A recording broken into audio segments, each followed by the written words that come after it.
Bismillahirrahmanirrahim. Assalamu alaikum viewers. This is Ayat Zwa Law Foundation channel. Viewers, today we are gonna learn the section 26 of Pakistan Penal Code 1860. The title of this section is Reason to Believe. What is PPC said about that section? What is reason to believe in bare act? According to Pakistan Penal Code, the definition of this section is a person said to have reason to believe a thing if he has sufficient cause to believe that a thing but not otherwise. Now we know the meaning of this section with simple examples. Reason to believe वो चीज़ होती है कि एक ऐसा यकीन हो किसी भी चीज़ के लिए कि ये यही होगी, इसके अलावा कुछ भी नहीं होगी। मतलब जो सफिशेंट काज है ना, उसका सफिशेंट काज टू बिलीव, मतलब उसके लिए वो वजह काफ़ी हो यकीन करने के लिए कि ये चीज़ यही होगी, इसके बरक्स कुछ भी नहीं होगी। मीन्स हम इसके मिसालों से कुछ से समझते हैं कि रात का टाइम है, आप रोड पे बाहर गाड़ी पे निकल रहे हों, कहीं पे जा रहे हों, तो आपको रास्ते में कुछ गिरोह मिले और वो सादा लिबास में हों। आप उसको पहले तो समझेंगे और देखेंगे, आपको कुछ उसमें कोई ऐसा न शक पैदा होगा ना कुछ और, लेकिन उनकी कुछ एक्टिविटीज़ यानी वो जो वहाँ पे खड़े होके कुछ ऐसा काम कर रहे हो जिससे आपको यकीन हो जाए कि ये कोई क्रिमिनल एक्टिविटी परफॉर्म करने वाले हैं, तो इसको हम कहेंगे रीज़न टू बिलीव। अब वो यकीन आपका कैसे, क्योंकि वो आपको कुछ क्लूज़ देंगे, जैसे कि वो बंदे पहले तो खड़े हैं, ठीक है, खड़े हैं, कोई बात कर रहे हैं, आपका वहाँ पे ध्यान नहीं जाएगा, लेकिन जैसे ही उनमें से कोई एक अपने पॉकेट में से असला निकालेगा तो आपको एक यकीन हो जाएगा पुख्ता कि ये लोग कुछ गलत करने वाले हैं जो ऑफेंस है, ठीक है। तो इसको कहते हैं रीज़न टू बिलीव। अब ये शक के दायरे में नहीं आता। शक ये होता है कि आपने कुछ, आपकी कोई चीज़ गई, आपको किसी पे शक हो गया, ठीक है, कि मेरी फ़लाँ ने चुराई होगी, किसी और ने ली होगी, मतलब आपको पुख्ता यकीन नहीं होगा कि मेरी चीज़ फ़लाँ बंदे ने ली होगी, लेकिन उस चीज़ के कुछ क्लूज़ किसी पर्टिकुलर पर्सन के लिए आपको मिलेंगे तो आपको ये रीज़न टू बिलीव होगा, मतलब एक पुख्ता यकीन होगा कि इसी बंदे ने मेरी चीज़ ली है, तो ये हो गया रीज़न टू बिलीव। हमने इसकी दो मिसालों से समझा, एक हाईवे वाली कि एक सादा बंदे खड़े हैं मगर कोई एक्टिविटी नहीं कर रहे, तो वो शक में आ जाएगा कि ये क्यों खड़े हैं, लेकिन वो कोई ऐसी एक्टिविटी परफॉर्म कर रहे हैं, जैसे असला वाली मैंने बात की, तो आपको एक शक हो गया जो यकीन पे मबनी था, ठीक है। और दूसरी मैंने चोरी वाली मिसाल दी जिसमें आपको किसी पर्टिकुलर बंदे के बारे में कोई शक नहीं है, लेकिन उनमें से किसी ने आपको कोई क्लू दिया कि ये चीज़ यहाँ से ही हमें मिलेगी और इसी बंदे ने ली है, तो ये है रीज़न टू बिलीव। अब कोई भी चीज़ करने के लिए ना, जो ऐसी ऑफेंस में आती हैं चीज़ें, तो बंदा कोई ना कोई, किसी को अगर कोई FIR वगैरह होती है, वो रीज़न टू बिलीव पे होती है, शक के ऊपर नहीं होती। अब हम इसकी एक और सादा मिसाल से समझते हैं कि एक बंदा है, उसका किसी के साथ झगड़ा हो गया और उस बंदे ने उस बंदे को, जिसने झगड़ा किया, उसको धमकी दी कि मैं तुम्हें देख लूँगा, ठीक है, ये कह दिया उसको। फिर खुदा न खास्ता उसके साथ शाम को कुछ ना कुछ हादसा हो गया, तो अब उस बंदे के माइंड में ये चीज़ क्लिक हो जाएगी, यानी उसको रीज़न टू बिलीव हो जाएगा कि मेरे साथ जो हादसा पेश आया है या एक्सीडेंट मेरे साथ जो हुआ है वो उस बंदे ने किया है, उसकी वजह से ही हुआ होगा, क्योंकि उसके लिए कुछ उसको वजूहात मिलनी थी, तो वो वजूहात उसको थ्रेटन की, यानी जो धमकियां वगैरह दी गई, उसके हिसाब से उसको प्रूव हो गया कि ये बंदा इसी ने ही मेरे साथ ये किया है। ये एक मिसाल हो सकती है और जिस पे ये एफआईआर वगैरह भी लॉन्च हो सकती है। ठीक है, अब वो जो ये मैंने टर्म्स यूज़ किए ये हम अपने फर्दर सेक्शंस में डिफ़ाइन करेंगे और ये कुछ दूसरे सब्जेक्ट से रिलेटेड हैं, जैसे एफआईआर या सीआरपीसी में है तो हम उससे ये प्रोसीजर कोड से ही हम समझेंगे। ठीक है, तो ये हो गया हमारा 26 सेक्शन। अब हम पढ़ेंगे सेक्शन 27। अब सेक्शन 27 क्या कहता है? Property in position of wife, clerk और सर्वेंट। जो मलकियत है वो किसके कब्ज़े में हो। अब ये हम पोजीशन और ओनरशिप को समझेंगे। Ownership and position. अब जो ओनरशिप होती है ये एक टाइटल होता है किसी भी मिल्कियत की मालकी दिखाने के लिए। ठीक है, कि ये चीज़ किसी बंदे ने ओन की हुई है।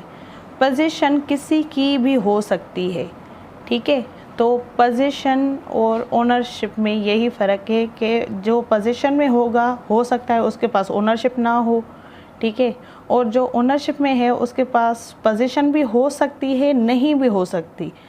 ठीक है, तो पोजीशन यानी कोई चीज़ अपने कब्ज़े में रखना और ओनरशिप जो होती है ना उसका लीगल टाइटल उस बंदे के पास होता है किसी भी मिल्कियत का। लेट सपोज एक घर है। ठीक है, ये एक घर है जो जिसका ओनर ए है, लेकिन ए ने वो घर दिया है बी को पोजीशन में। ठीक है, ये ओनर है, ये पोजेसर है।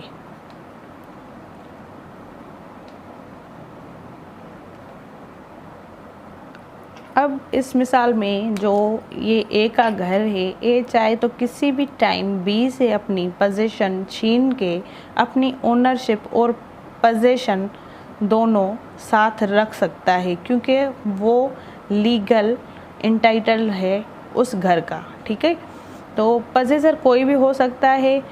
जो ओनर होता है ना वो पोजीशन भी रख सकता है अपने पास और ओनरशिप भी, लेकिन जो पोजेसर होता है ना उसके पास ओनरशिप नहीं होती, वो जस्ट पोजेसर ही होता है, यानी उस घर में रहने के लिए होता है, या घर हो कोई भी प्रॉपर्टी हो उसका जस्ट मालिक होता है, जहाँ उसकी केयर टेक करे या उसमें रहे या उसमें कुछ खेती बाड़ी करे, कि उसके पोजीशन में वो प्रॉपर्टी है। अब इसमें जो बात की है सेक्शन 27 में कि जो प्रॉपर्टी है वो किसकी पोजीशन में हो, वाइफ की में, क्लर्क के हाथ में हो या फिर सर्वेंट के हाथ में, तो उसका क्या मतलब होता है पाकिस्तान पिनल कोड के तहत। तो पढ़ते हैं इसकी डेफिनेशन को। When property is in the position of a person's wife, clerk or servant on account of that person, it is in person's possession within the meaning of this code। जब भी कोई भी प्रॉपर्टी किसी बंदे के wife के कब्ज़े में हो, क्लर्क के कब्ज़े में हो, सर्वेंट के कब्ज़े में हो, उस पर्सन के अकाउंट के हिसाब से, तो उसको ऐसा समझा जाएगा इस कोड के तहत, पाकिस्तान पिनल कोड के तहत, कि वो जो प्रॉपर्टी है ना उस पर्सन के खुद के पास में है, मतलब उसके ही कब्ज़े में है, ना कि ये समझा जाएगा कि उसकी वाइफ के पास है तो उसको मतलब एक्सक्लूड किया जाएगा, ऐसा नहीं। पर्सन की वाइफ के पास हो वो प्रॉपर्टी, क्लर्क के पास हो या सर्वेंट के पास हो, तो उस प्रॉपर्टी को ऐसा समझा जाएगा कि वो प्रॉपर्टी उस बंदे की ही है जो उन लोगों के पोजीशन में है इस कोड के अकॉर्डिंग। पर शर्त ये है कि वो जो प्रॉपर्टी है ना पोजीशन वाली, वो गई उस बंदे की अकाउंट से गई हो, यानी वाइफ ने खुद भी नहीं ली हो, क्लर्क ने भी नहीं ली हो, सर्वेंट ने भी नहीं ली हो, उस पर्सन ने ली हो लेकिन पोजीशन किसी और की दी हो, तो उस प्रॉपर्टी की बात की है। अब ऐसा भी हो सकता है कि वाइफ अपने बिहाफ पे, यानी वो हाउस वाइफ नहीं है, कोई बिज़नेस वगैरह करती है, उसने अलहदा से अपनी प्रॉपर्टी ले ली, वो इसमें इंक्लूड नहीं होगी। या क्लर्क ने साइड से अपनी जो सैलरी वगैरह है उसी जमा पूंजी से अपनी प्रॉपर्टी बनाई, तो वो भी इस पोजीशन में नहीं आएगी। या सर्वेंट ने अपने कुछ अलग से जो तनख्वाह वगैरह उसको दी जाती है उसमें से जोड़ के कुछ लिया है, तो वो उस पर्सन की प्रॉपर्टी नहीं होगी जो उनका मास्टर है या हस्बैंड है। ठीक है, जो इस सेक्शन के अकॉर्डिंग जो भी बंदे बताए गए हैं, तो उस प्रॉपर्टी को नहीं समझा जाएगा। बाकी उस प्रॉपर्टी को जो पोजीशन में है इन लोगों के, वो इस बंदे के अकाउंट से ली गई हो, यानी उसके बिहाफ पे उनकी पोजीशन में हो, तो इस कोड के तहत, जो पाकिस्तान पीनल कोड है, इसके तहत वो प्रॉपर्टी इस बंदे की ही समझी जाएगी, ना कि वाइफ की, क्लर्क की या फिर सर्वेंट की। अब इसमें एक एक्सप्लेनेशन दी गई है, a person employed temporarily on a particular occasion in the capacity of a clerk or servant is a clerk or servant within the meaning of this section। ठीक है, तो एक बंदा जो एम्प्लॉयड है थोड़े टाइम के लिए किसी खास ओकेजन के लिए क्लर्क और सर्वेंट की कैपेसिटी में, तो उसको भी इस कोड के तहत क्लर्क और सर्वेंट ही समझा जाएगा, भले वो थोड़े ही वक्त के लिए हो। ठीक है, तो इस एक्सप्लेनेशन में ये बताता है कि जो क्लर्क है या सर्वेंट है, वो अपने बिहाफ पे किसी और को भी हायर करते हैं ना एज अ क्लर्क और सर्वेंट, तो वो भी ऐसा ही समझा जाएगा जैसे वो खुद हैं किसी मास्टर के अंडर। इस सेक्शन का यही मतलब है 27 का, property in position of wife और clerk or servant। We move towards the section 28 of Pakistan Penal Code, the title counterfeit. The definition of this section: a person is said to be counterfeit who causes one thing resemble to an other thing। अब इसको हम यहीं तक समझते हैं कि एक बंदा जो काउंटरफीट का मतलब क्या होता है? जालसाजी। ठीक है, काउंटरफीट का मतलब होता है जालसाजी। एक बंदा काज करे किसी भी चीज़ को, एक चीज़ को दूसरे जैसी बनाना, यानी एक चीज़ है उसके जैसी नकल करके दूसरी बनाना, इसको कहते हैं काउंटरफीट, जालसाजी। अब इसको फर्दर पढ़ते हैं। Intending by the means of that resemblance to practise deception or knowing it be likely that deception will thereby be practiced। अब जो चीज़ वो एक को देख के दूसरी वैसी बनाई गई है, मतलब नकली वाली, तो वो जानबूझ के इसीलिए बनाई गई ताकि उसको प्रैक्टिस में लाया जाए, लोगों को धोखा दिया जाए जानबूझ के कि ये चीज़ वही है, उसके अलावा कुछ भी नहीं है, और लोग वो चीज़ उस पे बिलीव करें कि ये यही है और दूसरी नहीं है, मतलब कि वो असली है, नकली नहीं है। वो इनकी प्रैक्टिस में जब आए तो उनको असली ही लगे। तो जो बना रहा है वो किस नीयत से बना रहा है? जानबूझ के धोखा देने के हिसाब से। अब इसकी जो मिसाल है, जैसे कोई प्रोडक्ट है, वो ज़्यादा चलती है मार्केट में अपने नेम की वजह से, अपनी क्वालिटीज़ की वजह से। अब कोई बंदा उठ के उस जैसी ही बगैर किसी उसके लीगल राइट्स के उसको बनाने की कोशिश करे, और वो बनाए भी उसके जैसी बनाए, ठीक है, रिजनेबल वो बनाए और उसको सेल भी करे, जस्ट इसीलिए कि वो ज़्यादा सेल होती है, उसमें वो अपनी मिलावट करके उसको सेल करता है ताकि किसी को धोखा दे सके कि ये चीज़ वही है और चेंज नहीं है, मतलब ये जालसाजी करे। जैसे एक मिसाल लेते हैं हम, जो जाली नोट होते हैं, हालांकि वो दिखने में करेंसी वैसी ही लगती है, लेकिन उनमें कुछ कुछ फीचर्स होते हैं जो जान पाते हैं कि ये असली नहीं है, ये नकली है। तो ये भी जालसाजी में ही आएगा, काउंटरफीट में। Now section 29, document. What is document? According to Pakistan penal code, the word document denotes any matter expressed, described upon any substance by means of letter, figure or marks, or by more than one of those means intended to be used or which may be used as evidence of that matter।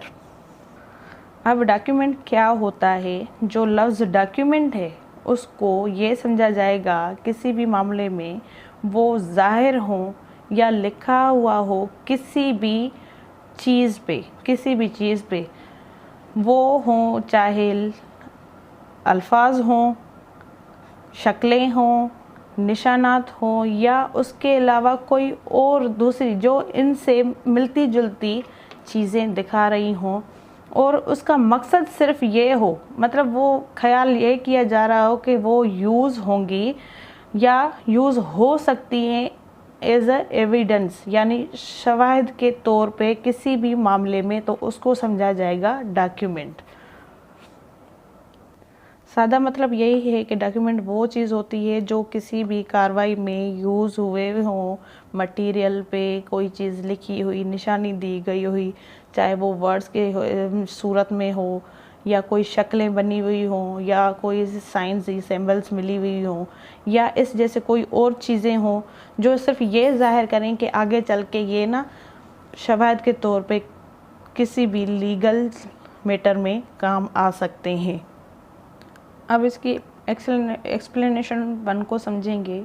It is immaterial by what or upon what substance the letter, figure or marks are formed or whether the evidence is intended for or any may be used in a court of justice or not।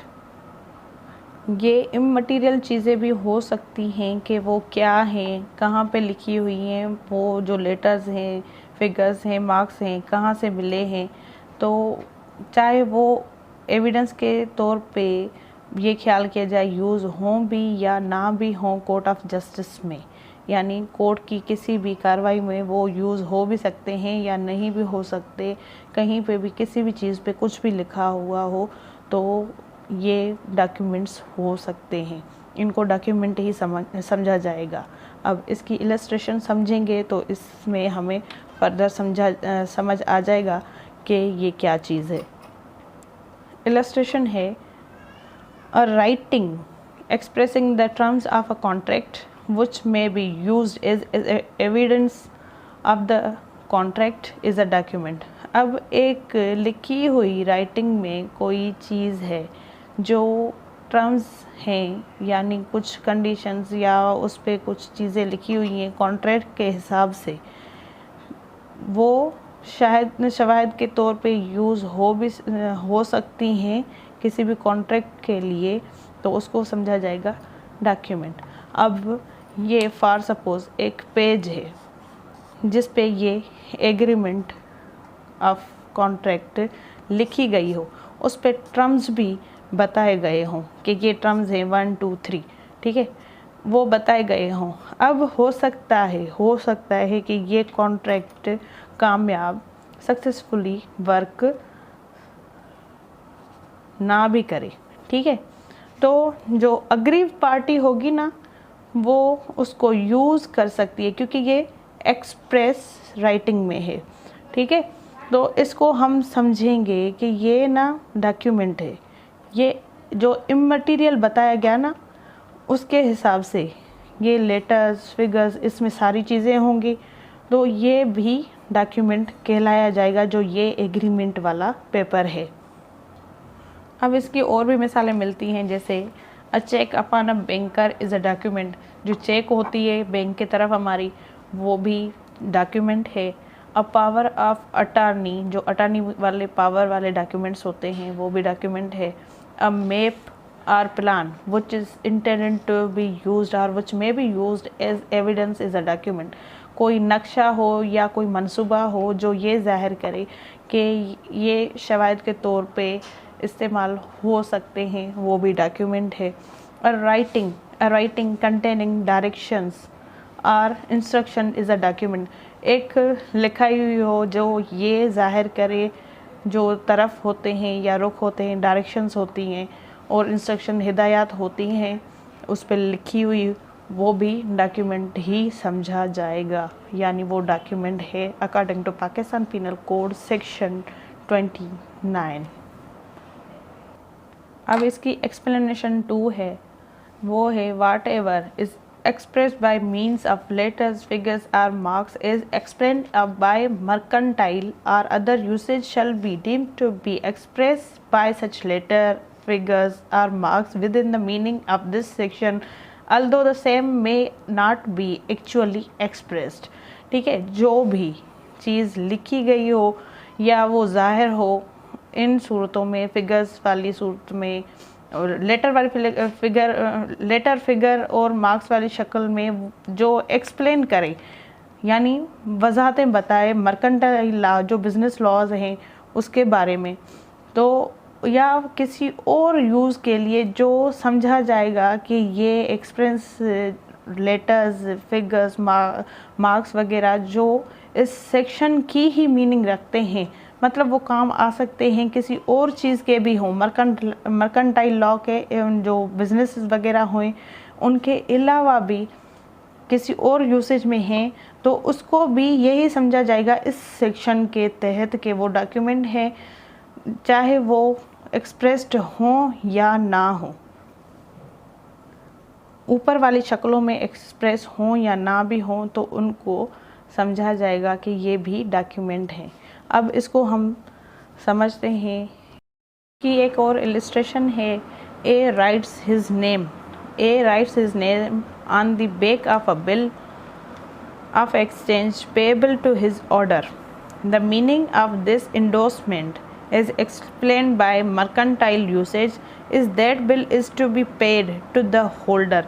The endorsement is a document and they must be construed in the same manner as if the words payable paid to the holder or words to that effect had been written over the signature.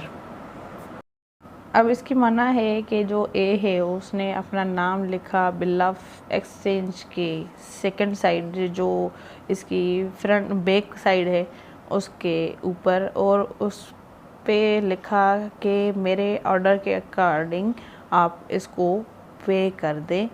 तो ये investment जो है mercantile usage में use होती है, तो ये एक अनकंडीशनल ऑर्डर होता है जिसके ऊपर अमल करके वो चीज़ जो अमाउंट वगैरह है वो दी जाएगी होल्डर को, जिसको हम ड्रावी भी कह सकते हैं। ये है बिल ऑफ एक्सचेंज में एक टर्म यूज़ होता है, ड्रावर, ड्रावी, पेई।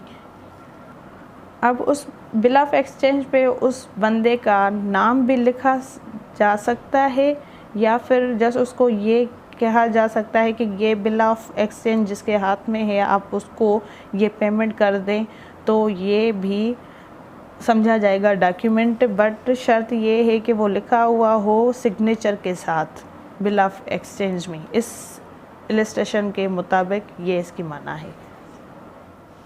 ये है डॉक्यूमेंट जो आपने डिफरेंट शेप्स में देखे, जैसे बिल ऑफ एक्सचेंज में देखा, चेक में देखा, पावर ऑफ अटर्नी में देखा, कोई मैप हो, प्लान हो, या कोई